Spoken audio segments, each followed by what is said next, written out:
à partir de la matière que nous avons acquise, nous essayons de mettre à niveau les différents acteurs, que ce soit au niveau étatique et au niveau de la société civile. Ce que nous leur transmettons comme compétence, c'est ce qui est repris dans les décrets. Puisqu'il y a déjà un décret qui régit la gouvernance sécuritaire, qui porte à organisation et fonctionnement des comités provinciaux de sécurité et locaux de sécurité. Je peux confirmer que les acteurs, au moins actuels, sont déjà bien formés. Ils sont vraiment aptes sur terrain, puisque nous avons fait des itinérances, nous avons fait des forats de quartier, des forats de groupement. En tout cas, je crois qu'ils sont déjà à la hauteur de la tâche. Ce qui le prouve est qu'ils sont en train de mener certaines actions sur terrain. Dernièrement, l'administrateur du territoire a été à Cantine et a organisé un forum au niveau de la base. Et sûrement, les informations qu'ils ont récoltées sur terrain pourront fournir des résultats concrets. La gouvernance sécuritaire, sa mise en place, c'est un processus. Donc tout le monde ne sera pas informé au même moment. C'est pour cela, au niveau provincial, il y a déjà un groupe de coachs professionnels. Petit à petit, nous avons formé des coachs au niveau des villes et au niveau des territoires. Je suis convaincu qu'à un certain moment, nous allons descendre vers le chefferie et secteur.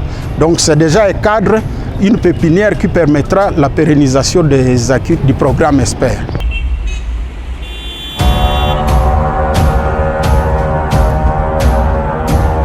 Notre première cible dans cette gouvernance, c'est de sécuriser la population et ses biens.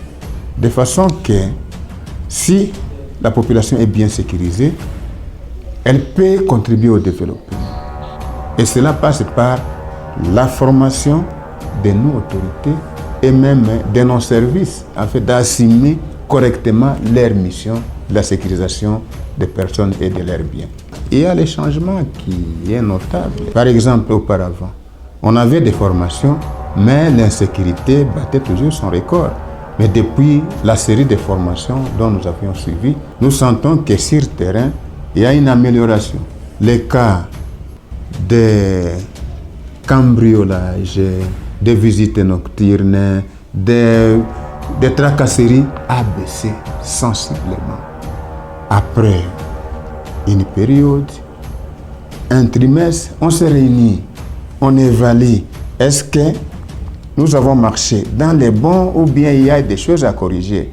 C'est de cette façon-là que nous devons pérenniser les acquis, que ceux-là qui nous ont aidés pour la formation. Nous allons leur demander de ne pas nous lâcher si tôt.